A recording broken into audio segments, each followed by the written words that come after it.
This podcast is a member of the Voices of Wrestling Podcasting Network. Visit voicesofwrestling.com to hear the rest of our great podcasts, as well as show reviews, columns, opinions, and updates across the world of wrestling.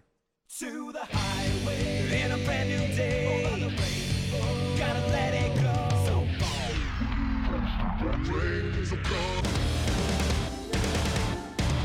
fast to freedom. Dance tonight together. Hear everybody singing.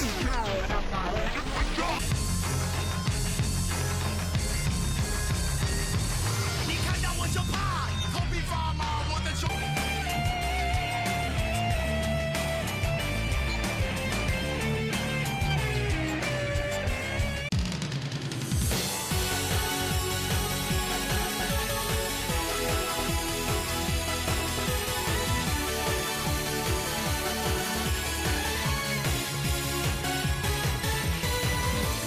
Welcome back to Open the Voice Gate for November 8th, 2019.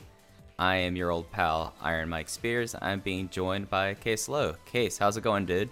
Oh, well, I'm happy to be here. It's been a busy week, and I think both of our lives, and it's been a busy week for Dragon Gate, so I'm excited that we have some time to discuss it here. Yeah, it's been a huge week for Dragon Gate. Of course, the 4th had Gate of Destiny, and then just 3 days later in Korakuen was another big show. So we're right in the middle of the hot season for Dragon Gate, and it's good to get another episode of this out here. So before we get into the shows themselves, just get our plugs out of the way. The Twitter account for the podcast is at Open Voice Gate. Case's Twitter account is at _InYourCase. My Twitter account is at Fujiheya. We're members of the Voices of Wrestling Podcast Network. You could subscribe to this show by itself or the entire network feed for all the podcasts that come with Voices of Wrestling. There is a donation feature on Red Circle. If you go to the link that will be in the show notes and click it, you have the opportunity to donate either once or as a monthly donation, and any donations would be greatly appreciated. So, Case, we are now deep into the hot season of Dragon Gate, and just before we start breaking down each show individually, what's your feeling of, or what's your finger on the pulse of Dragon Gate right now? Like, how do you feel like the company is doing as it's trying to close out 2019? I feel good about most of the state of the company. There's a lot of things up and down the card that I really, really enjoy. I think as a champion through his first 3 months, Ben K has done an excellent job of having great matches that a champion should have. I actually find it interesting. For the longest time, we talked about Ben K as a guy who projected this superstar quality and charisma and had these superstar tendencies, but we weren't necessarily sure if he could go at the rate that most Dragon Gate wrestlers go. And we've seen during this title reign, he's had, in my opinion now, 2 Match of the Year contenders. He's had a few really excellent matches. But I'm afraid at times he gets swallowed up by maybe other people on the card. Maybe he doesn't shine as bright as he possibly could. But overall, I like the direction of the company. There are some young guys that are really starting to elevate and are no longer just guys with potential. They are now guys on the roster that have meaning.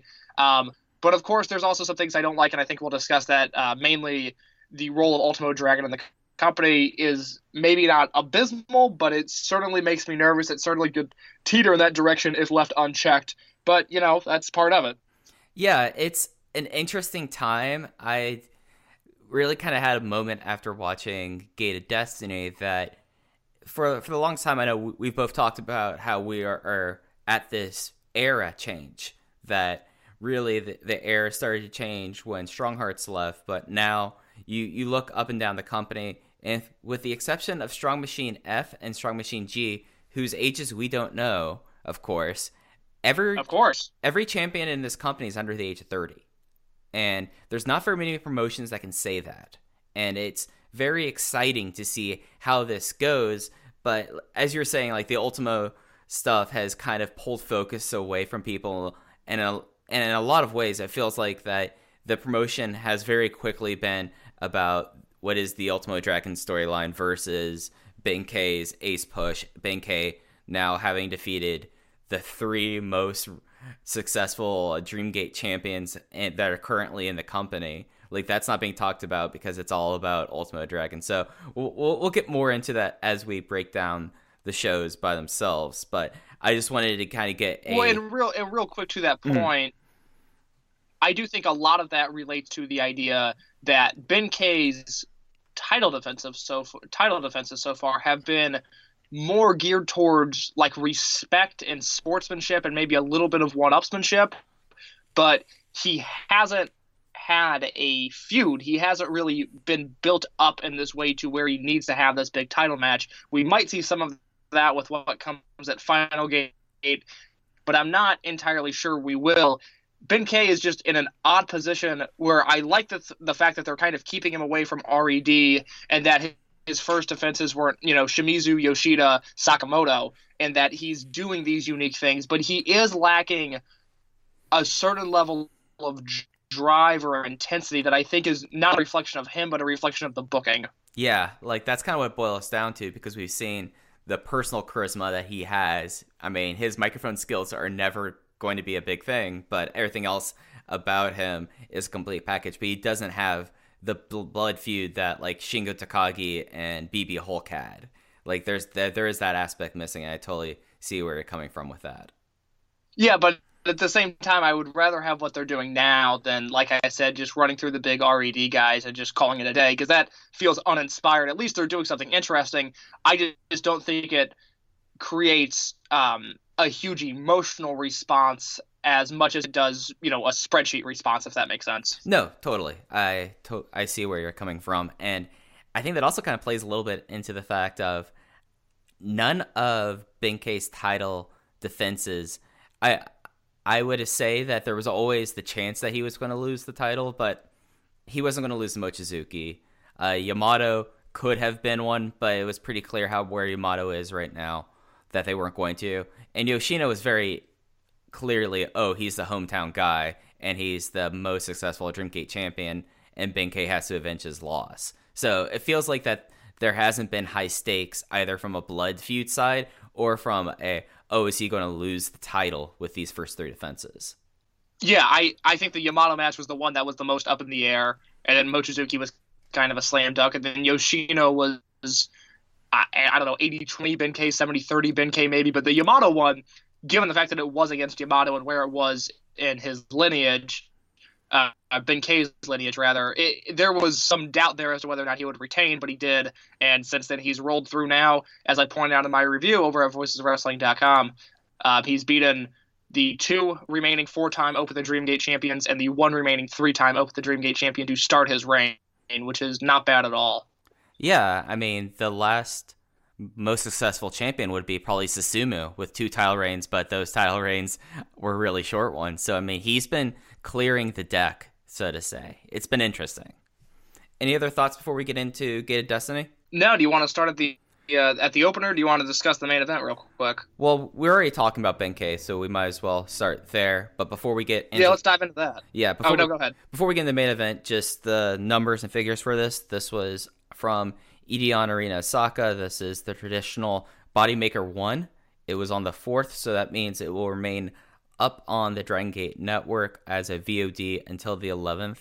Our close friends of the show, Lenny Leonard and Larry Dallas, were on the English call, and the attendance for the show was 3120, listed as a sellout.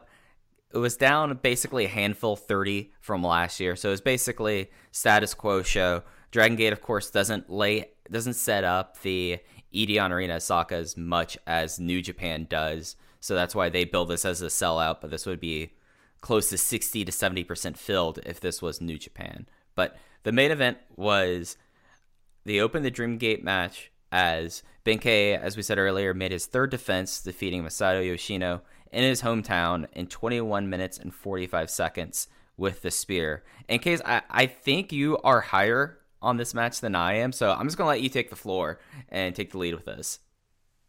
Yeah, there's a few things I want to touch on real quick. Since you mentioned it, I'll discuss the English commentary for just a second. I know I'm bouncing around a little bit, but the English commentary was Lenny Leonard and Larry Dallas. Larry, of course, did color for Kobe World.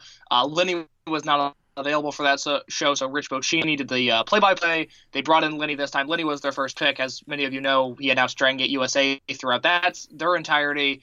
He had called Shingo and Yoshida and a few other people in Ring of Honor now a decade ago at this point. That's crazy to think. But those two did an excellent job. I had no doubt that they would. Full disclosure, Mike and I once again provided notes for them for the show, but that's just full disclosure, just so everybody knows where we stand there. But I thought they were excellent. It was interesting to me that on both this show and the Cork and Hall show that they covered, it felt very much like a Lenny Leonard broadcast, and that he was bringing his skills to the table to call a Dragon Gate show. So when Lenny calls Evolve this week and next week and whatever the hell they're running, I don't know.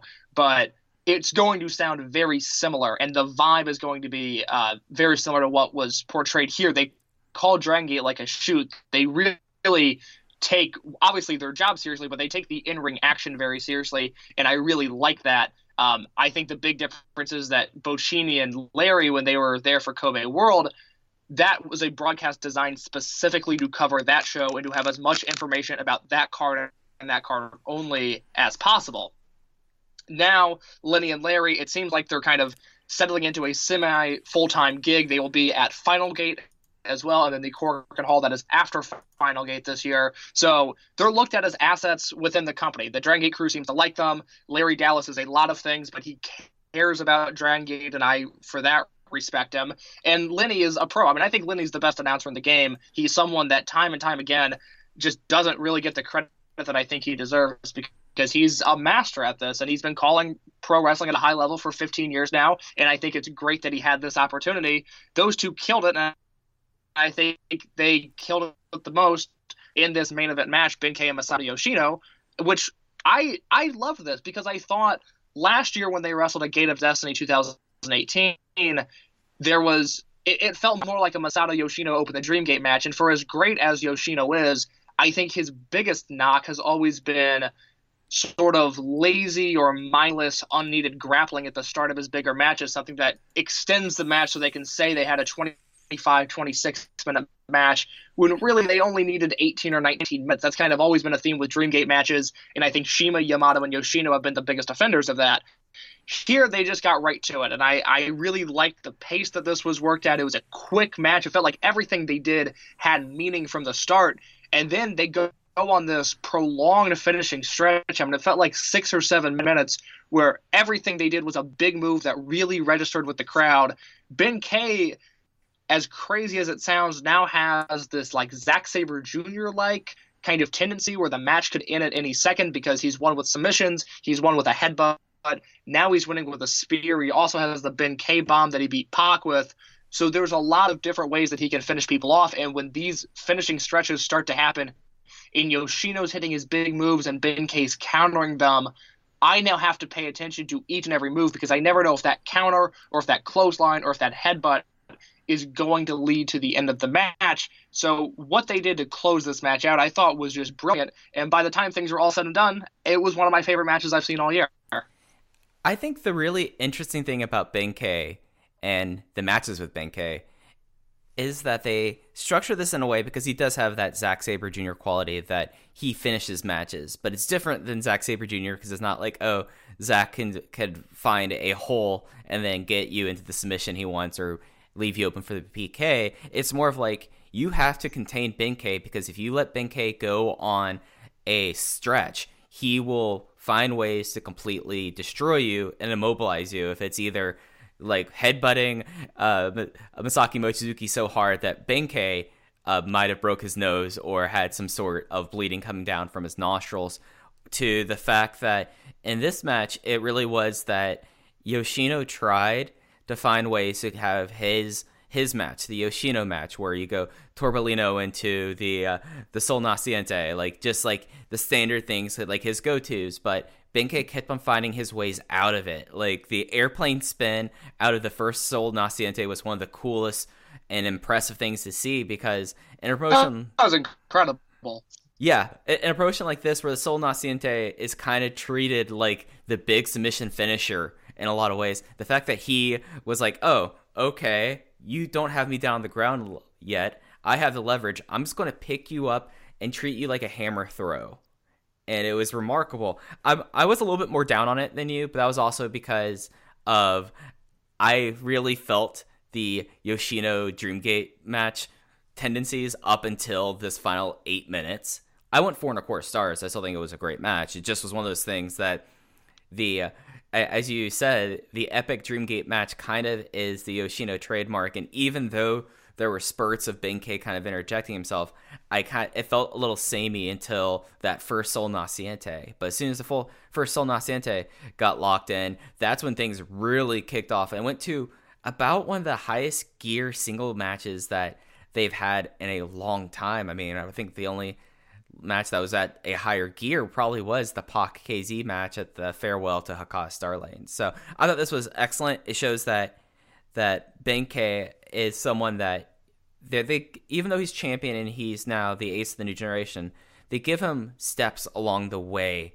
of like an extra checklist. And this was, okay, can I do the championship side of a somewhat traditional Dreamgate match? And I think every single one of these check boxes for what do we need in an ace, he has really checked them, and if anything else, has double checked them in a lot of different ways.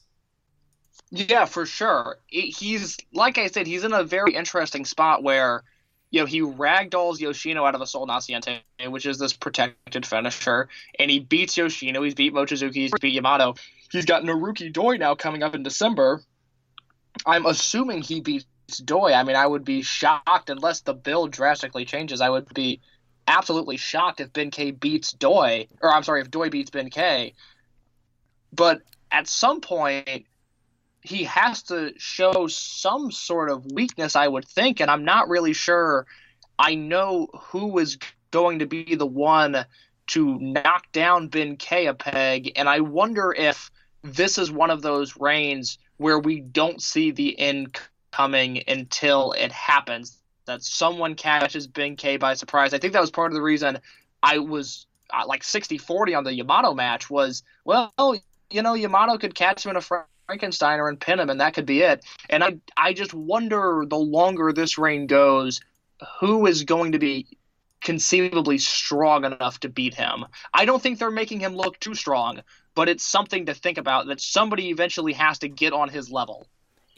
Yeah, the title reign that kind of reminds me of was Shingo's second most recent one, the one where he turned and formed Berserk, where you had that surprise win by Susumu Yokosuka at Champion Gate.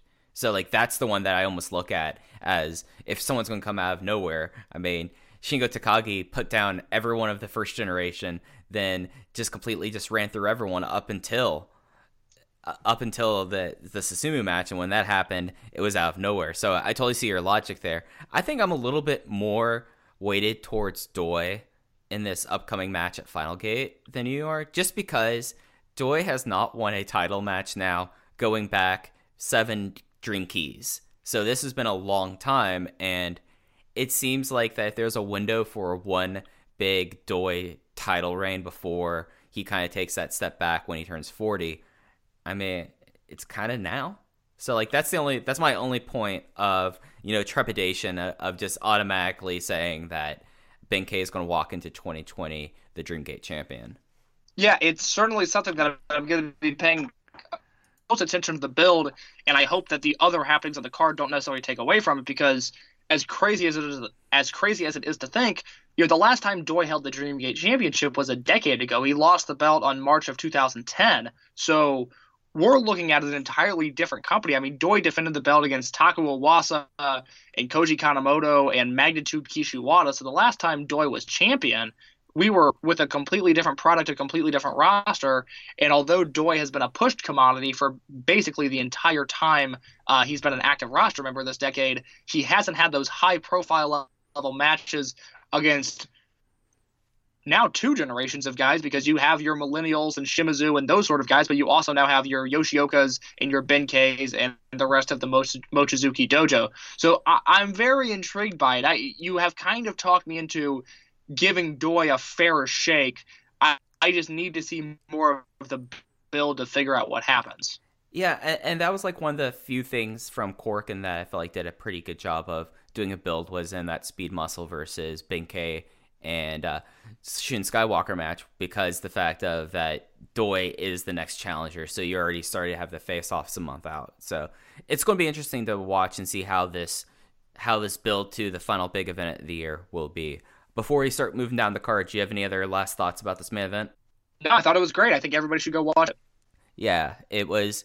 I just like, but before we move on, I just like how Ben-K has been having different style matches each time, and this was no different. It makes me excited to see what kind of big style match he'll have with Doi. So it's worth going out of your way to check. Yeah, out. it should be a good time.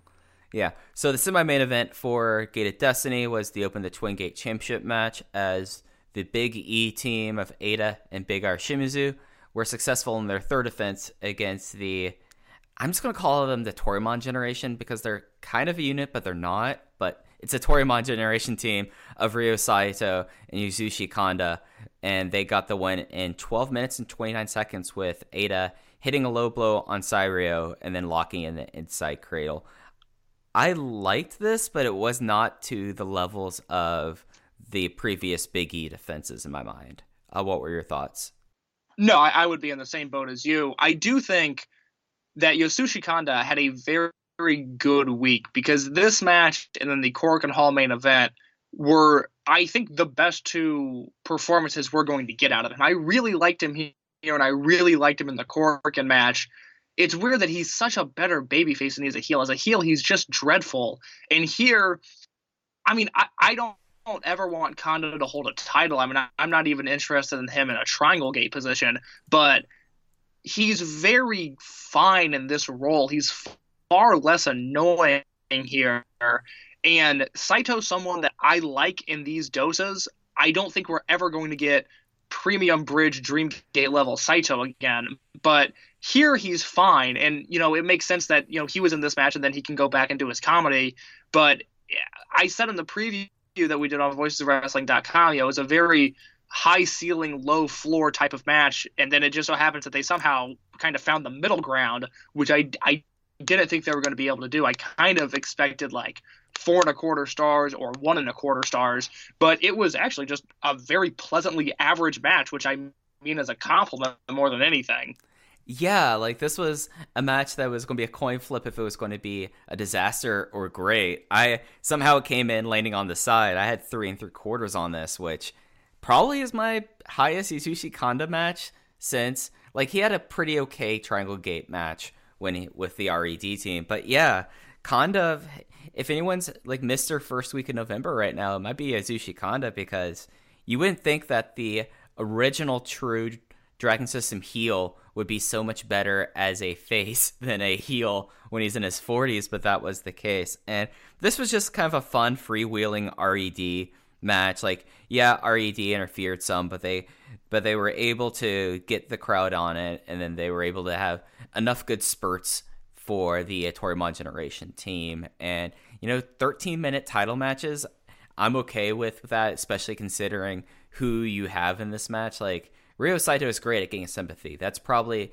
the best tool in his toolbox. But when you have a team with him and Yasushi Kanda, who is not always reliable to hold up his end of the deal, it's smart to get in and out in 12.5 minutes. And I thought that was pretty remarkable. And I think it was a solid match. And, you know, this was another one of those matches where there was really not too much doubt in the conclusion when we were doing our preview. So I really enjoyed it. Like, this was kind of cool that how they did it, and it was cool how Yasushi Kanda kind of was more like Jimmy Kanda than anything, and I kind of appreciated that here.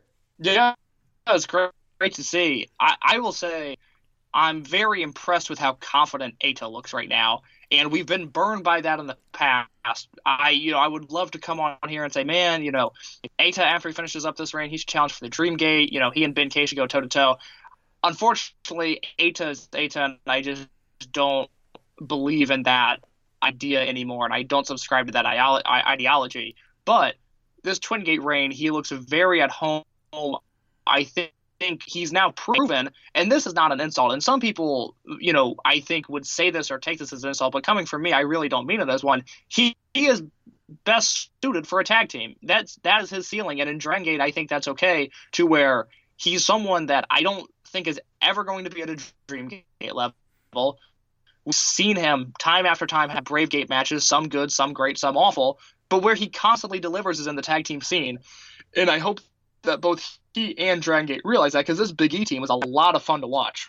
Yeah, and with Ada, when you talk about like, oh, is this going to be a launching pad for him to be like a heel ace? It's just he's not had a Dream Gate challenge in his career yet, and he's about to turn 30. I think he's 28 right now. So I mean, he is someone that is in his wrestling prime, but he's not been prepped up in the same way that Shimizu, Shun Skywalker, and of course Ben-K has. And there's a lot of Ada that actually reminds me of, not to the same level, but has the same qualities as how great of a heel Naruki Doi was during Mad Blanking to Berserk, where he wasn't the guy in the unit, but he was the guy that, you know, he got on the microphone, the crowd would hate him on the microphone or would laugh at him just being ridiculous. And he's good in this kind of role. And in an RED team that's having to really shoulder the load of the promotion right now, he has excelled. And I think that's something that people don't give enough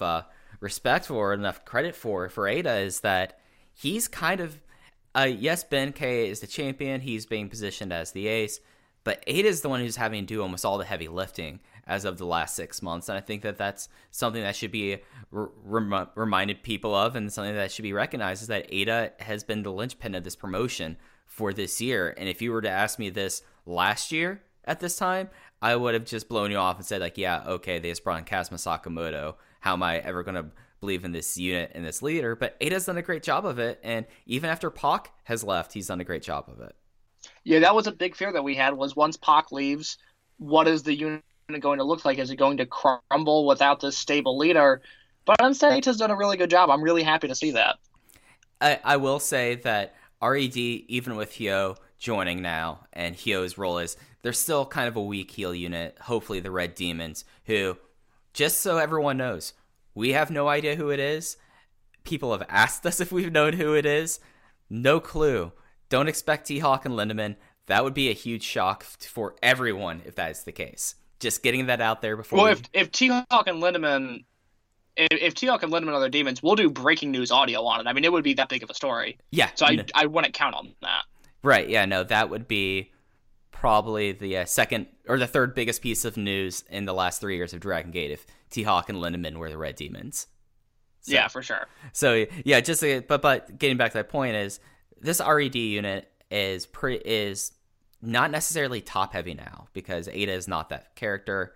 You have Big R Shimizu, who they're never going to I'm getting convinced that they don't really trust him with that kind of role, even though he can be like the heavy and he could be someone that gets title shots and maybe gets to open the Dream Gate reign, but he's not a heel leader. And then you have Hyo, who's too young, and then you have the Goon Squad. So Ada's doing a lot of work for a unit. Getting back to my point, Ada's been having to take a lot of work for this unit, and even in his matches, his heel charisma now is off the charts. Well, one thing I was thinking about, and I thought it really stuck out in the Korakuen main event, was we are now in the 4th year of this red, black, and yellow heel theme. You know, they've gone through 3 names now, but the fact is it's really been one continuous unit. And I'm not sick of it, but I'm ready for something new. I do still wonder if just simply going from Antios to RED, but keeping everything else the same, I do wonder if that was a mistake, because they had a chance to rebrand and do something different.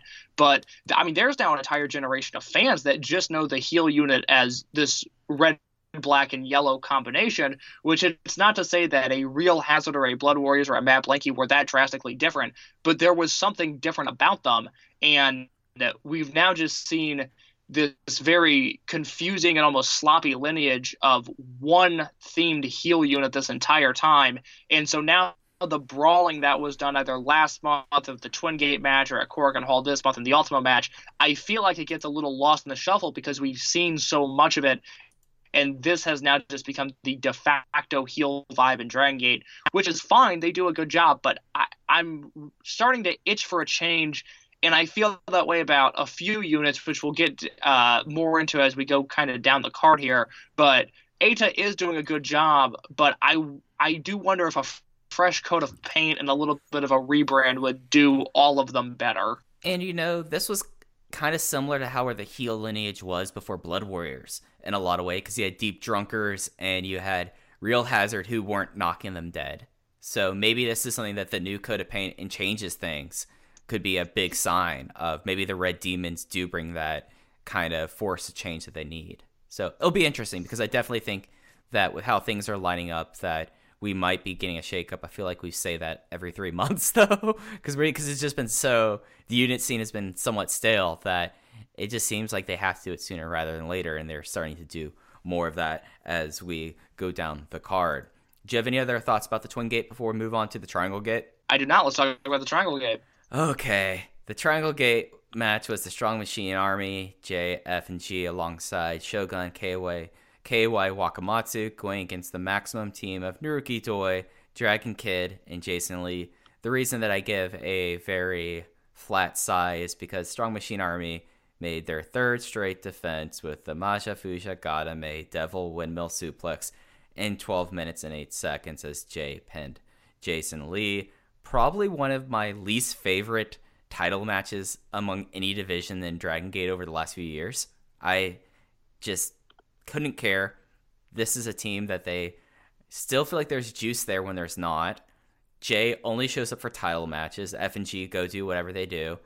And there's just no juice in what belt should be the one that kind of determines the strongest unit when your championship team only shows up when they need to because of the situation of Strong Machine J. It's frustrating. Yeah, they're in just a really strange spot, and I don't know how it's going to improve because one of the things that the English commentary mentioned, and it's an odd sports reference, but they compared them to the 2007 New England Patriots who went undefeated and then lost in the Super Bowl to the Giants that year. And they're just saying, with each win, it gets harder and harder to win. And I did kind of wonder, well, okay, let me think about this. How did the Patriots rebound after they went undefeated and then lost in the Super Bowl? Well, they had to totally rebuild because the first game of the next season, Tom Brady, I believe he tore his ACL. He got hurt and missed the rest of the season. And it just feels like this is one of those acts where as soon as they lose the Triangle Gate, something needs to change immediately. And I would hope, I don't see any reason why Jay couldn't fit into another unit later on down the road and F and G just sort of start to disappear. But I'm not sure what to do with this unit now because in the beginning they were having these very exciting matches and Jay was still really fresh and new and I really enjoyed watching him. Now they're not, though. This match, I didn't hate it, but I wasn't blown away by anything on it. And that's just the reality of the situation is they're just these guys that have had the belts for a long time, and I don't know where they go from here. And I'm not sure how much longer this act can survive because although they got a little bit better reaction here than they did at Kobe World, they are still not over in a realistic sense. And Jay definitely is someone that I feel like could get plugged into the landscape. If there's no big unit shuffle, I could see him being a member of Maximum. He kind of makes sense in that mold. If it seems like that Ben-K and Shun Skywalker are going their separate ways, Jay could team with Ben-K in a unit. Like, that's not completely a rational thought. I don't see him dancing, and I don't see him in camo, but there's places for him. It's just interesting to see when they'll decide. I don't want to say pull the ripcord, but when they decide, okay, we're done with this reign, because I know that the crowd's reacting well with this. It's just one of those things that, sad to say, Jay's shoulder seems to be enough of an issue that you can't trust on him full time, and you don't get to see him really progress when he's just doing the same kind of title match each time. And that's one of the reasons why I'm really frustrated with this reign. Case, how much I love like wrestling prospects and seeing them develop, and there just hasn't been the opportunity for Jay to develop because of his shoulder. Yeah, for sure. I don't think there's really much else to talk about this match, to be honest. It was kind of no. It was an okay match.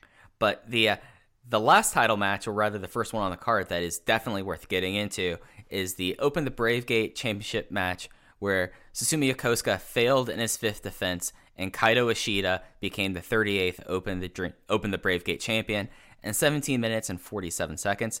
This was my personal match of the night. I loved every bit of it. It was great to see Osaka's hometown boy finally get the big win and the big moment of him surviving Susumu when no one else of his generation was able to.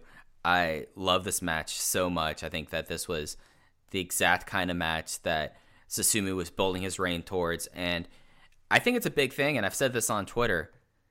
The Bravegate division was functionally dead before Susumu was champion.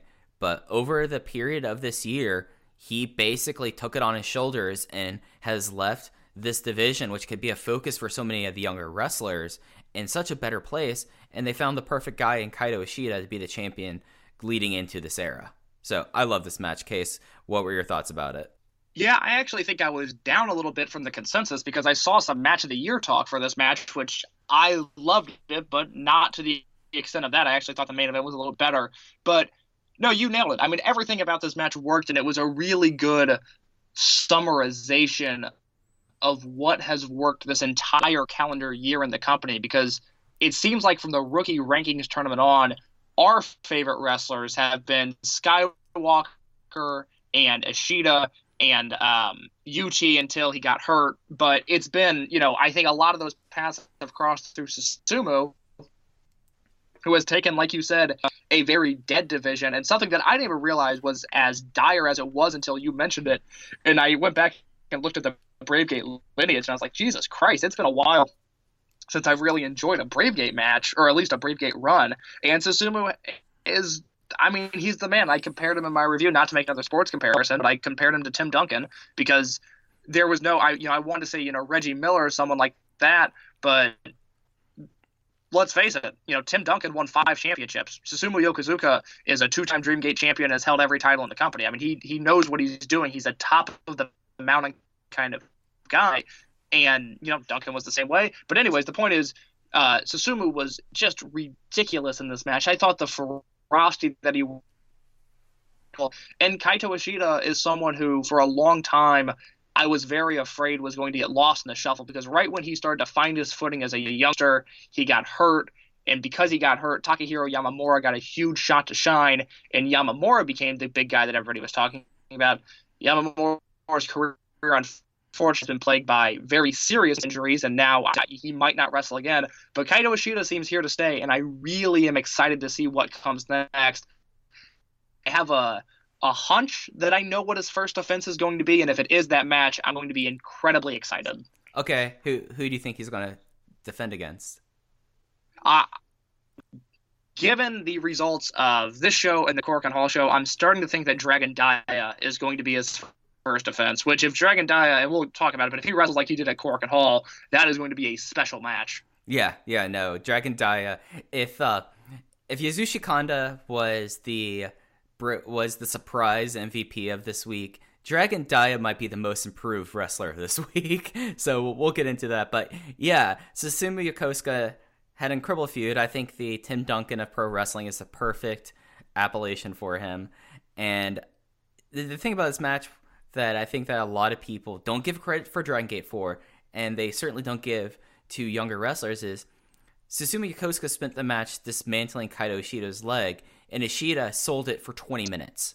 And he sold it in a convincing fashion that he would shake it out, do a kick, and immediately go like, oh, I shouldn't have done that, and sell, and then not be able to get the pin immediately. And it just built to a great climax of him finally like getting his leg back into operating shape so he would be able to have the bridge and the tiger suplex hold. Like that to me was like, okay, someone was able to get past the Susumu barrage, whereas UT, whereas Jason Lee, whereas everyone who he's faced has done that. I mean, Susumu had the best Bravegate match that Flamida's had in the last 6 years, which is wild to think. Like this was a title reign to be proud of. Sadly, because of how wrestling is, how Dragon Gate is, people might not remember the Susumu Yokosuka title reign, but if anyone ever asks me, okay, I want to learn about a wrestler, I want to watch matches and kind of take something from it if I'm a wrestler myself, I'm going to give them a file that has every single Susumu Yokosuka Bravegate title match during this reign, because it was just incredible,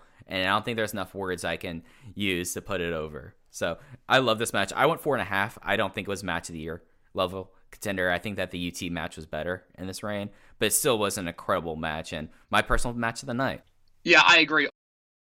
So it's about time for us, Case, to talk about what's kind of the thing that's been sticking in our craw in Dragon Gate over the last few months, and no better match kind of encapsulated this than the 8-man tag that was Toryumon Generation versus RED, as it went to a double count out with Ultimo Dragon, Genki Horiguchi, Super Shisa, and Kness versus Takashi Yoshida, Hyo, Diamante, and Kazuma Sakamoto. And boy, this is... I'm just going to give you the floor, because I know you've got a lot on your mind about Ultimo. So, Case, here you go.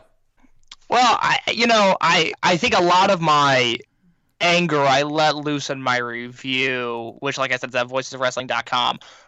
I just, as soon as Ultimo continued to show up after Kobe World, and especially after Gate of Origin when they did the Legends match, and it was, kind of floated out there, hey, Ultimo, join our company full time, be one of us.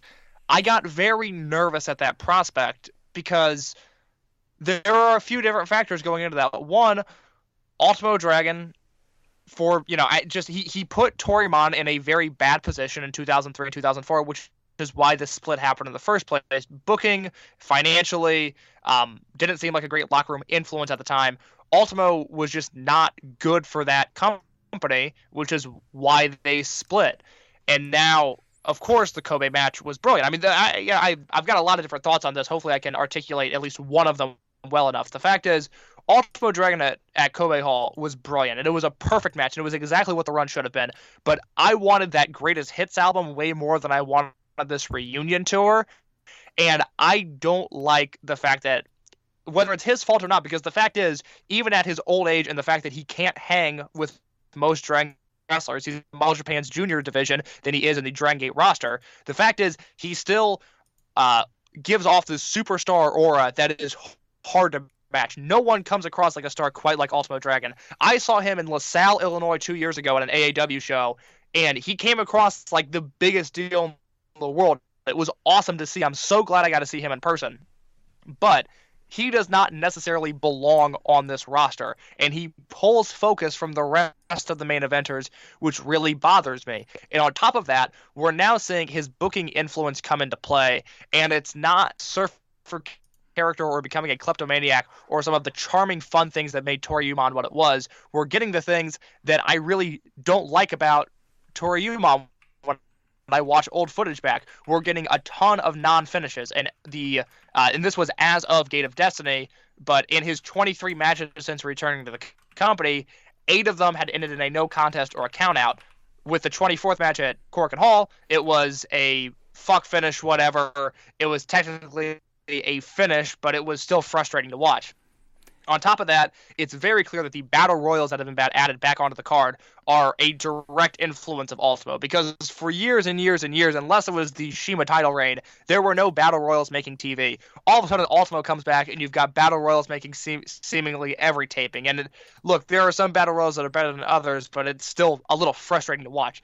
There's just a lot going wrong with Ultimo Dragon in this company, and I'm afraid that it's one of those that they're going to get in too deep and not realize it, and then one day it's all of a sudden Ultimo Dragon presents Dragon Gate, and it's not the company that any of us want to watch. So there's no immediate issues. I mean, I thought Ultimo was bad in this match. He refused to bump multiple times, and it was embarrassing to watch. I thought he ate Hayo alive when they were in the ring one-on-one, and that was embarrassing to watch. But there's no immediate sound the alarm concern. There's just a lot of stuff that history tells us we should be concerned by, and I'm afraid that not enough people are learning from history. Yeah, and when it comes down to it, I know the emotional catharsis it was to, after how things were for the last about 12 months, and how emotional the OWE Dragon Gate split was, to be able to say, like, okay, this all happened, but we got Ultimo back. We're on a good page with Ultimo. He is going to be some fashion of around, like he's doing more than just wrestle. Like, I think that is fair to reveal. He has a position, not I don't think on the board, but he is a director emeritus, I think is what it's called. Case, am I right in saying that? I believe that's correct. So, like, that is fine, but I just, like, look at these guys who lived through Toryumon and lived through the experience that led them to wanting to split with this man and just shoveling all these feelings out and letting them just still put up with this. And it has hampered the cards some. It has changed the depiction of cards a lot. And maybe right now it's like this, but as you're saying, I don't want to say it's insidious, because Ultimo Dragon, other than like how things shaped out of Dragon Gate, have not heard anything negative about the man. I want to make that clear. Like, a lot of people who I've known, who have met him, have talked to him, have called him nothing but a gentleman. But this relationship, all I hear from even within the company, all I hear is how nice he is to everyone, whether it be on the English side or the Japanese side, and how the entire locker room, young and old, have the utmost respect and appreciation for him, which is something that I specifically asked about was, do the young guys in this locker room care about Ultimo? And the answer I got back was, it's Ultimo Dragon. He's a legend. They think it's a privilege to be in the same locker room as him. Yeah, so it's just one of those things that, like, he has close to an impeachable reputation, except for Dragon System. And the fact that they're so willing to forget that, and I mean, I'm certain he probably has good ideas, but when you just look at card makeups, compare the cards here to the cards earlier in 2019 and the cards in 2003, 2004, you will be shocked at the similarities you see. And it's not just the Battle Royals. It's the tons of matches that go 5 to 7 minutes, squashes, and double count out ring outs. So, that all being said, this was kind of an okay match. Just getting back to the card, it's an okay match. Like, as Kay said, Ultimo didn't bump a lot. He ate up Hyo when this was like his first big show as a heel, and he actually, on shows before this, was being a pretty good heel. Like, I like where heel Hyo is going to go. I feel like it's going to be really interesting. But this match just kind of encapsulated a lot of problems and a lot of potential problems for the promotion moving forward, and I think that's fair to say. Yeah, I mean, I thought it was a bad match without the Ultimo stuff. I just wasn't a huge fan of it. But the Ultimo stuff made it much, much worse. And for that, I gave it a dud, which I don't believe I've done for a Dragon Gate match since the Shingo versus Gama title defense in 2015. Oh, which, that one. If you remember, Shingo was having literally the greatest matches of his career, the greatest matches ever. And then he had this defense against Gama that I was actually really excited for, because I was kind of hoping it was going to be like an ECW arena inspired match. Like, I had this weird vision of how great this match could be because of how good Shingo was at the time. And then it was just literally the worst thing I had ever seen. And this was kind of one of those things where I had a lot of pent up anger about Gama, and he hurt Shingo's reign, which by proxy hurt me. This time I had a lot of pent up frustration about Ultimo, and it kind of hurt Hyo, which by proxy hurt me. But that's all I have to say about the match. I have a game we could play going forward. Seeing that you brought up Gama, who takes more bumps in matches, Ultimo Dragon or Gama? Oh, still Ultimo. Yeah. I mean, Gama, I mean, he doesn't. That's not a part of his job. You can't knock Gama over with a full bucket of water. He just doesn't go down. But those are the two guys who take the least amount of bumps in Dragon System history. But yeah, it's just interesting. And if you're someone who's interested in how Hyo has been as a heel, check out the shows after the Korakuen. The ones from Kobe on the 20th and Kyoto on the 12th. He is going to be a really interesting heel. So did this? Don't use this as, oh, he's going to be an underwhelming heel. Like, there's evidence that he gets being a heel, and I'm excited to see where it goes.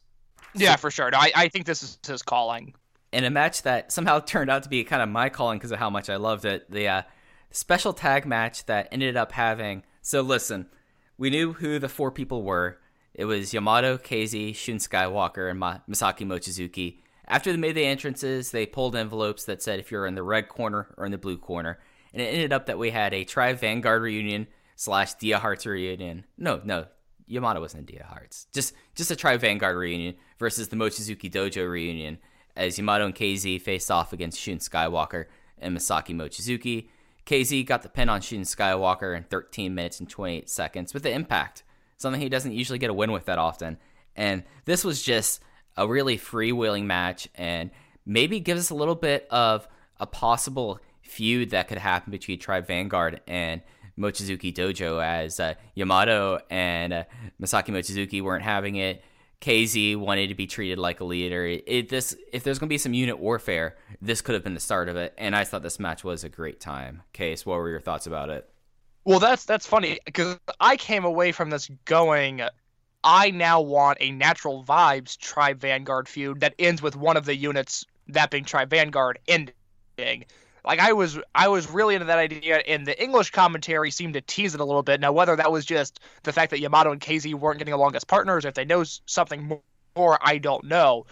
But I came away from it as kind of one of those things where we talked about just the stale heel unit earlier. Tribe Vanguard's been around for basically the same amount of time and have been unspectacular throughout almost their entire existence. And although they found some stability now, and as weird as it is, this combination of Yamato and Hulk and Kai and Santa Maria have really worked for them, I also would not miss them if they broke up tomorrow. As for the match, I still don't know why this was held under lottery rules, but I'm all for it. I actually really liked this gimmick. I really enjoyed the intrigue, and I thought this match was the second best match on the show. Other than the main event, to me, this is where the show peaked, was just, it's another Masaki Mochizuki match that just ruled, and there's no other way to describe it. There's no way to speak poetically on it at this point. He's just on another level that historically, throughout time, very few wrestlers have ever been on.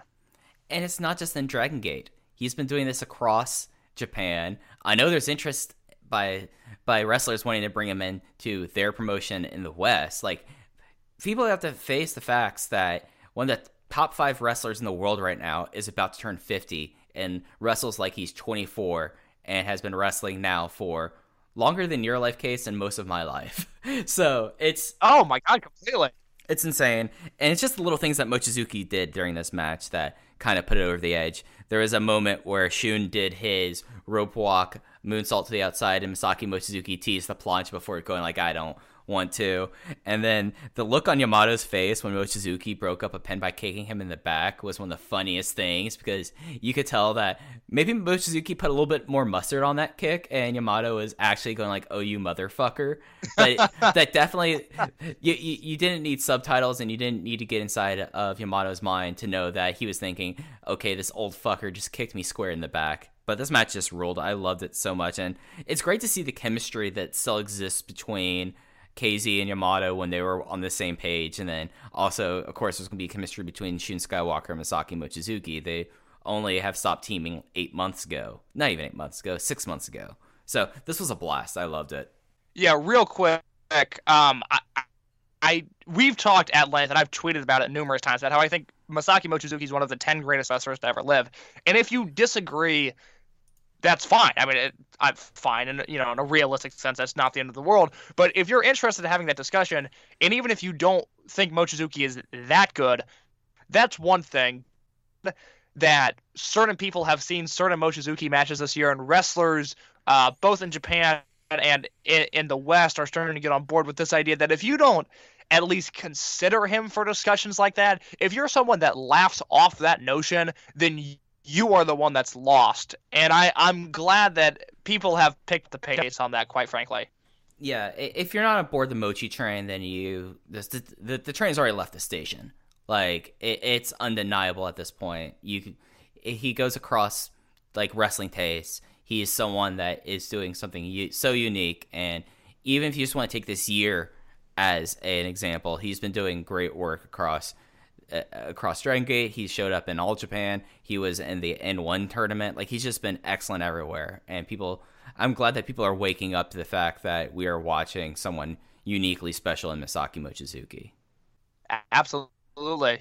All right. So we could probably go on for like another hour about Masaki Mochizuki, but unless you have something else to add in the match, I think we should talk about the Battle No, Royal. I don't have that kind of time. Let's move on to the Battle Royal. All right, so 10-man Battle Royal had Kagetora, Hollywood Soccer Chikawa, Sachi Hokoboy, Punch Tominaga, Problem Dragon, OG Shiba, Dragon Dia, Jimmy, Ho-Ho Loon, and the replacement. I don't know why he's a replacement. I guess Brother Yashi had a doctor's appointment he couldn't get out of, but it was Kenjiro Matsuyama, who, if you're familiar with him, it's from his Osaka Pro days, and he was a Toryumon, a very late Toryumon student. I believe he was either an X or an UD06. I think it was UD06.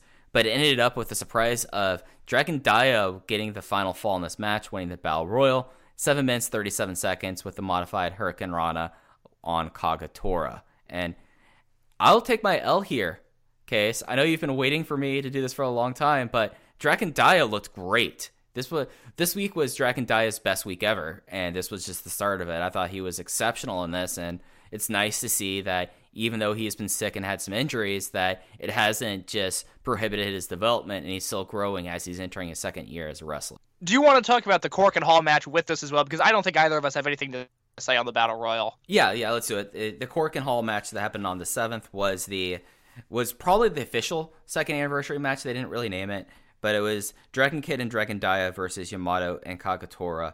Dragon Dia got the win with the Hurricane Rana hold, and actually they're calling it the Torito Rana, in 13 minutes and 45 seconds. So it's 2 straight televised direct falls on Kagetora. They are doing things with Dragon Dia. So, Case, Dragon Dia is your boy. I'll let you take it from here. Well, I don't know if he's my boy, but I've always been someone that liked the base that he had. I never knew if it was going to manifest itself into greatness or not, but I liked the tools that were there from his debut match, which happened to be at this point now as we're recording 367 days ago, but a year. I was very surprised to see him win the Battle Royal. It felt like it was just going to be a gimme opportunity for Kagetora, but then for him to come into Cork and Hall, and it's him and Dragon Kid against Kagetora and Yamato. And one thing that I found interesting throughout this year was they had separated Kid and Dia, and it seemed like they had purposefully not mentioned the mentorship that had been why Dragon Dia exists. I mean, they really haven't been together all that much this year when Dia has been healthy, but they team up here against Kagetora and Yamato, and Dia is on a Kikuchi level of taking a beating. I mean, he really gets brutalized by Kagetora and especially by Yamato, which Lenny Leonard and Larry Dallas do a great job. I actually thought that was their best performance at Cork and Hall, was calling this match. And Dia at one point hits a springboard 450 on Yamato, and I think, okay, Yamato kicks out. This match is going to end when Dia is close but not close enough, and he eats a Galleria, and that's going to be the end of the match. But the match keeps going, and instead it's Kagetora who gets in the ring, and Dragon Dia pins him and gets this giant win, and I thought it was incredible. It's the first time I've given a Dragon Dia match 4 stars. I hope it's not the last. I thought he was really, really good, and it was exciting to see that Dragon Gate now has another guy that they can possibly turn to for great matches. Yeah, and it's something that as people of his generation have stepped up, it's nice to see him take that step and being given the opportunity. And someone like Kagetora, like, let's be fair, this is his station for the remainder of his time at Dragon Gate, but he is a former Brave Gate champion, one of the best Twin Gate champions, and has held a Triangle Gate. So these are notable wins for someone who's only a year into his career, and he's showing some fluidity and confidence that I have not seen before out of him. Like, it's just something that you can see that, I don't know if it's a switch that went on in his head, or if he finally, like, everything that he's been learning has kind of just gestated and this is who he is. But it's really remarkable what kind of week he had, because he had the best moments in this Battle Royal, and he was clearly the star of the tag match at Cork, and it was really kind of nice to see. Yeah, absolutely. All right, so the opener was Tribe Vanguard, Kai, Hulk, and Maria versus Okuda, Minoura, and Yoshioka of Mochizuki Dojo. Minoura got the win with his flash pin, the bevel gear, on Yosuke Santa Maria. This was fun. It was cool to see Minoura get a flash pin. Those were my main thoughts about this match. Yeah, I like that they gave the opener time. I thought everybody had a chance to kind of show their worth. I think this this point about BB Hulk both applies to this match and then the what was he in the third match of the Cork and Hall show. BB Hulk is moving around much better than he once was, which is really good to see. I don't think it's at a main event level, although I'm intrigued by that idea, quite honestly, because much like Doi, it's now been a very long time since Hulk was truly in the main event mix. But I just like that they gave it time. The Mochizuki Dojo kids are absolutely incredible, and this was a fun way to start the show. Yeah, it was top to bottom.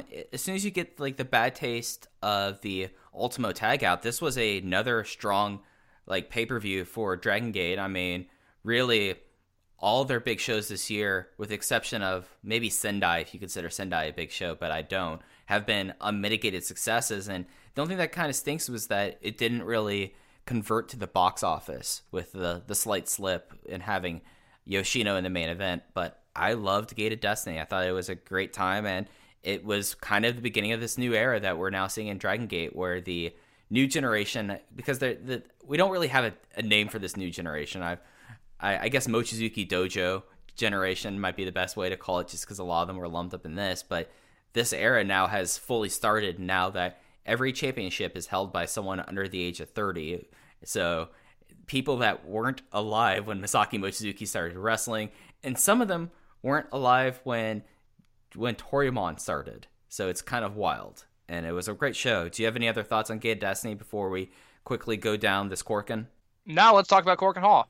All right, so Korakuen was on the 7th, as Case mentioned. This also had English commentary. It seems like if there's going to be a big show going forward that's going to have English commentary, and if there's a Korakuen or just another taped show on Dragon Gate Network, they're going to stay for the next one if it's within the next few days. So that's really cool, and that's, I think, a good sign of confidence. If it gets to a point where basically all the shows that have live production have English commentary, I think that's a really big step forward for the network, which, has its qualms, but I would argue that where Lenny and Larry are on their second and third show doing Dragon Gate commentary is a lot farther ahead than where New Japan was with English commentary when they started. Yeah, those two know the products and know that what they're doing matters and know that there's at least an audience that hypothetically wants it out there. I've been really happy with the work that they've done, and they care. I mean, that's the great thing, because, let's face it, JR didn't care about New Japan. He didn't care about their growth, and I'm not necessarily blaming him. JR is old and has money and whatever, but it's not like New Japan's USA growth mattered to him. I get the feeling that Larry Dallas really cares about Dragon Gate in America, and I think that's great that they found two guys, him and Lenny, who are total pros behind the booth and that do a really great job. And they did a great job on this Korakuen Hall show, too. Yeah, so this Korakuen Hall show was on the 7th. It will be up until the 14th on the network. Again, attendance was basically the same as last month. It would dropped about 20. It's 1585 down from 1603. This had 8 matches on the show and a lot of kind of just moving stuff forward. So it's going to be interesting to see how things go. Like, this felt like a big main part, but it's going to be kind of exciting to see, because there was some big moments overall with, like, the Mochizuki versus Hyo feud is still heating up. Like, this was not the end point there. Daya and Kagetora seem to be going on somewhere. There's finally movement with Shun Skywalker, and of course the big match that's going to be happening on the December 4th Korakuen. So this was in a lot of ways I thought this would be like the big reveal, but it seems like they're holding off for like the last big Korakuen before they do the fan appreciation Korakuen at the end of December. So, Case, what were your thoughts overall about this Korakuen? Overall, I liked it. I should mention that as of this recording, I have not seen the Speed Muscle versus Ben K and Shun Skywalker match, or the match that followed, which was some combination of teams. It looks like it was the Horiguchi Arai and Susumu versus RED match. I literally just ran out of minutes in the day to watch them before we started recording, but I saw the first half of the show, everything through the Dragon Dia match, and then the main event tag match. My review of the show should be up on Voices of Wrestling Monday. What is that, November 11th? Is that that November 11th? I would expect a review up by then where you can have my full thoughts. I'll just give overall thoughts real quick, and then you can say whatever you need to say on this Korakuen show. I thought the opener was a lot of fun, although Ho Ho Loon is certainly not a good fit in Dragon Gate. Like I mentioned, BB Hulk looked great, or I guess great for his standards, good overall, and his 6-man tag. The Hayo versus Mochizuki match, let's actually talk about this real quick. Yeah. What did you think of Hayo versus Mochizuki? That this wasn't going to be a Mochizuki versus Shun Skywalker match. Like, well, going into this, I knew that it wouldn't be that just because, Hyo now is a heel, and he's been more than willing to get engaged in heelness, and there was a lot of bitterness there. So I thought this would be kind of a brawl, and it kind of ended up being a brawl. So it was to my expectations. 6 minutes for this match. It was a smart way of, if you're going to have 8 matches on the show, this makes sense to be the no contest without it feeling cheap. So I walked away from this pretty satisfied, and I like the fact that if Hyo got tossed out near the Mochizuki Dojo kids, they all just beat the shit out of him. I thought that ruled. I thought that was a nice touch. So I came away from this match pretty happy. What were your thoughts about it?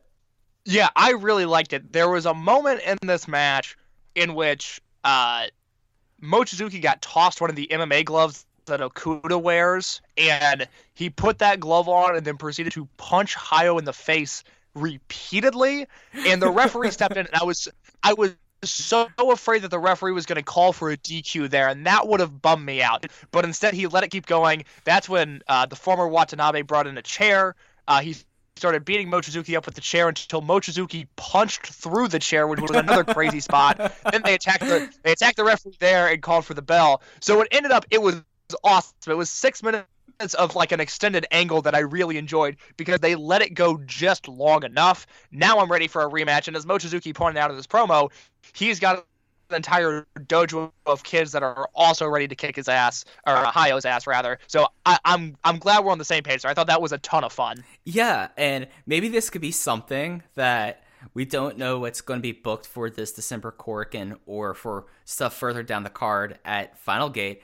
Maybe if these 2 Red Demons are people that are debuting, maybe it turns out to be Hyo and the Red Demons versus the 3 Mochizuki Dojo kids, and I'm excited for that. This was just, it really kind of was a prolonged angle because it was like, oh, Mochizuki was going to give this kid an ass whooping because of what he did, and it fit everything, and I don't think Hyo lost anything in this. Like, I feel like that this kind of solidified who he is. He's just a little dickhead as a heel, and it's great, and I just really enjoyed it. It was a whole lot of fun. Absolutely. All right. And then I like I said, I had not seen Skywalker and Ben-K or the Susumu match. You want to talk about those real quick before we discuss the main event? Yeah. So there was the rematch from the Gate of Origin show from Sendai with Speed Muscle Doyoshi versus Ben-K and Shun Skywalker. And I remember when we were talking about how we were underwhelmed by the match at Gate of Origin. Remember? Like, it was just like, oh, they definitely have a better match in them. Like, this just felt like they kind of held back a little bit. Yeah, for sure. This was this might not have been like the ideal of what a Speed Muscle versus Ben and Shun match should be, but it was damn near close to it. It was 11 minutes and 27 seconds. Doi got the pin on Shun with the Bakatari sliding kick after the Torbolino of basically a full-out sprint for it. Like, there was no, like, grinding people down. Like, Yoshino wasn't, like, trying to get holds and slow Ben-K down. Ben-K wasn't trying to grind someone down. It just was pretty much go from the get. There was a really funny moment where they were setting up for a very early Skywalker moonsault and on Doi, and then Yoshino just ran in and shoved him off the top turnbuckle, and he took one of his stupid bumps completely to the floor. That was great. And then just like the entire finishing rush, you got a lot of the classic Doi-Yoshi combinations. Like the finish was the Torbolino into the Bakatari sliding kick. They did the whole drop down. One of them does the bulldog. The other one comes running from the other side and hits a perpendicular sliding drop kick. It just was a lot of fun. I went 4 1/4 on it. I still think there's a better match in them in this, but they do definitely have great chemistry. And after the match, basically, I didn't catch the translations for the promo, but I believe basically Ben and Shun decided, okay, we're tired of Shun always losing, and he's been losing so much lately, so they're going to have a special singles match at the next Korakuen. So they're finally moving on and see what's going to happen with Shun Skywalker, which is exciting. And the trios match... It should be a good time. Yeah, it should be a good time. Those two also have great chemistry, so I'm stoked for that. The trios match with Sumiya Kosuka, Genki Horiguchi, and Araken versus Yoshida, Kazuma, and Diamante whatever you're thinking about this match and you see the result of Arakan getting the surprise schoolboy on Yoshida, that's what this match was. So there's really not much to talk about that. Like, it was just decent. Like, I can picture it then. Yeah. Yeah, they did some crowd brawling, which was good. Actually, good crowd brawling, like taking out like an entire row of chairs to suplex Yoshida onto. That was neat. Like, that was different, but it just was kind of like that. And the crowd kind of woke up when that happened. The crowd was kind of dead there. But really, the rest of the card, just going through the results, since we kind of been jumping around. The opener was a 10-man tag. Gamma, Jason Lee, Kaito Ishida, Problem Dragon, and Hiroshi Yamato versus Okuda, Yoshioka, Minoru Hohulun, and Jimmy, with Kaito Ishida pinning Yoshioka in 6 minutes with a German suplex hold. Fuji and Sakura Chikawa face off against Ryo Saito and Kness, and it was a Ryo Saito, Kness, Sakura Chikawa, and Don Fuji comedy match. The next trios match was Tribe Vanguard versus Natural Vibes, so they really actually might be building something there with KZ, Brother Yashi, and Tominaga versus Hulk, Kai, and Maria. Hulk got the win on Tominaga with the first flash. And that's pretty much the entire card, except for this main event, which was Big E versus Konda and Dragon. And it was a match. Like, the crowd was really into it. Like, don't get me wrong, I wasn't as much into it as the crowd was. The crowd was pretty electric here. But the finish was Ada did a mask pull and got a flash pin on Ultimo Dragon in 7 minutes 34 seconds. And that set up the second singles match at Korakuen, where it's Ada versus Ultimo Dragon, where Ada is not allowed to have any seconds at ringside. However, if he wins, Ultimo Dragon must leave Dragon Gate forever. So, Case, what were your thoughts on this main event? I really liked this match. Like I mentioned earlier, Konda had a very good week, and I thought he was good here. And then Ultimo, I liked him in this match. I thought the way he worked was a little bit refreshing because it was different than the normal Ultimo we've been getting. An okay match, not 4 stars or anything, but an okay match. And I'm just very curious to see what next month has in store for us. Yeah. Because an Eita versus Ultimo match with those stakes, it should be a great match. It really should. But I just don't have faith in that at all. Yeah, like, ideally, if you're doing this in EWR or whatever game, you'd be like, okay, this is going to be like a lucha, like Maestro versus student match with Ada's history and his submissions background, and he'll be working heelish here. But I just don't know the stipulation, because obviously I hate that they kind of have tipped their hand that there's no way that Ultimo is losing this match. And at the same time, no seconds mean that the Red Demons aren't allowed to be there. So who knows what's going to come out of this? It's going to be weird. It's going to be really weird. Ultimo's going to win, which you can look at as good and bad, because should Ultimo be beating Eita in a singles match? No. But should Eita really be beating Ultimo in a singles match? Probably not. I hate to say they booked themselves in the corner because they don't have to book it. But given the circumstances that we have, yeah, Ultimo's going to win. And then I think we probably see the Masked Demons come out afterwards to stretch this to Final Gate. But I have no feel for how this match is going to turn out.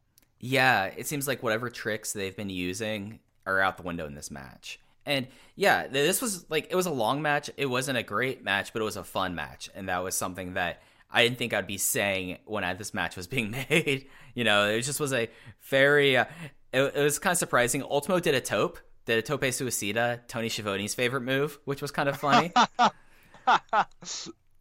I thought I was going to get a yes out of you like Tony Schiavone. I don't know if I can do a yes. I can certainly give that a laugh, though. Yeah, but this was fun. And, this was for a Korakuen that was a listed time of 3 hours. This is not a hard watch. It's probably closer to 2.5 hours when you cut out the intermission. So it's a good watch. Lenny and Larry were great on it. And it's just been they've been hitting the notes on the storylines. It's just there's that one big looming specter we have that's going to be, okay, this Ultimo match, what's going to happen here? So did you have any other overall thoughts about Korakuen before I run down what's happening next for Dragon Gate? No, I do not. Okay, so we've talked about these matches a little bit, but basically the only stuff that we have coming up that's written down or has been signed is for the December 4th Korakuen. Of course, we have 2 single matches there. Benkei and Shun are facing off, and then Ada and Ultimate Dragon are facing off, again with the stipulation where Ada is not allowed to have any seconds at ringside. So no RED whatsoever. I assume that also means no Red Demons. But however, if he wins, Ultimate Dragon must leave Dragon Gate forever. And of course, we know the main event for Final Gate in Fukuoka on December 15th with English commentary. It will be Benkei making his 4th defense of the Dream Gate title against Naruki Doi. So the rest of the month, there is going to be a new Prime Zone coming up next week at this time. We're recording on the 8th. So I think that's one of the last matches Martin Kirby had and on Prime Zone before he left, and Martin Kirby was great on that on Prime Zone whenever he's appeared. So that's worth checking out. Live shows on the network, they're going to be in Kobe on the 26th, and then they finish the month with their triple header, their biannual or the semi-annual triple header in Hokkaido from the 29th through the 1st. Those would be on Friday, Saturday, and Sunday the 1st in Sapporo Susukino Mars Gym. And then they have a pretty packed month in December. They go straight to that December 4th Korakuen after that. Final Gate's on the 15th. The traditional kind of it used to be called the Fan Appreciation Showcase. I don't know when they've dropped it, but the Fan Appreciation Korakuen is on December 18th. That will also have English commentary. And then they'll wrap up the year in Kyoto and Kobe Sanbo Hall. So they've already said farewell and good night to Osaka for the year. So it's going to be interesting. It's going to be interesting for the company going forward. There's 9 more televised shows going on this year, and there's a lot of stuff they're going to try to get in before they go on break until I think it's actually into the 3rd week of January next year. So we're looking down the barrel at the end of the year, and it's exciting stuff. I mean, with the exception of what's going on with the Strong Machine Army, there's 3 compelling tag team champions. We have some unit stuff kind of shaking up. We have the prospects that are all taking huge steps forwards. Masaki Mochizuki still has ability to make a claim on the most outstanding wrestler of the year. And we're going to see how the year ends with Benkei as champion. Will he make it to 2020 as the Open the Dreamgate champion? Or will Naruki Doi snap his losing streak in Dreamgate matches? So I think it's all pretty compelling stuff, Case. What's your thoughts about the end of the year in Dragon Gate? Mike, I couldn't agree more. I'm really happy with, like I said at the start of the show, I'm really happy with most of the stuff going on. I have some fears that history tells me I should be afraid of, but other than that, I'm really happy with the product. I really like the progression of the young guys. We're seeing guys, like I said, are no longer just hot young prospects. They're now guys on the roster that matter. And I think that's really awesome to see, because I don't really think you can say that about that many companies in wrestling today. I think more so in Japan than America you can say that about, but it's hard to pinpoint major elevation in a calendar year the way that Dragon Gate does it. And I don't necessarily think they get enough credit for that, but they don't get enough credit for a lot of things they do. Overall, I'm really happy with the company. I like the direction things are going, and I'm glad that I could once again come on here and talk to you about those things. Yeah, this was a blast. We'll probably be back sometime in December, probably talking it. If the big things happen at Korakuen, we probably will come on immediately and talk about it. If it ends up being who we do not think it is, being the Red Demons, if it ends up being Linda and T-Hawk, we will make time to talk about it. But we'll have some more shows coming up for y'all for the rest of the year. Before we go, do you have anything else you wanted to plug before we get out of here? No, just follow me on Twitter @_InYourCase. I've noticed a lot of people have been following me lately. I really appreciate that, and I really enjoy when I get feedback on Dragon Gate stuff. Or I guess not feedback, but just when people talk to me about Dragon Gate stuff. I mean, that is the reason I still have a Twitter at this point, because I really enjoy that. So thank you all for listening. @_InYourCase on Twitter, and just continue to read what I do on voicesofwrestling.com. Yeah, we've had a lot of stuff up there. I've been having a POC piece gestating in my head for the last few weeks that I just need to find time to put the words on the page. With that, I'm with everything here and then with everything Elite, I just haven't had the time to do as much writing as I'd like. But we at Voices of Wrestling, I'd still argue that we have the best English speaking content for Dragon Gate, and we've had some people come on and help out with previews and reviews, and that's been great as well. You can find me on Twitter @FujiHeya. Usually I'm either tweeting about Dragon Gate, AEW, or just random things about how the Miami Hurricanes football team is trying to kill me. So if you follow me on Twitter, be prepared for that. But you could also follow the Twitter account for Open the Voice Gate at Open Voice Gate. I usually try to retweet any big news that comes out from the Dragon system on that account. And then, as always, we are members of the Voices of Wrestling Podcast Network. You can subscribe to just Open the Voice Gate or the entire range of Voices of Wrestling podcasts if you wish on the podcast platform of your choice. Please, if your podcast platform has an opportunity to rate and review, please give us 5 stars and leave your thoughts. We greatly appreciate it. And with our current podcast provider, Red Circle, there's an opportunity to do donations. You just go to the link that will be in the show notes, and you could do a single time or reoccurring donation, and anything would be greatly appreciated. But I think that'll do it for us this week, Case. Thanks again for coming on. My pleasure. Thanks to everyone for listening. We'll catch you next time.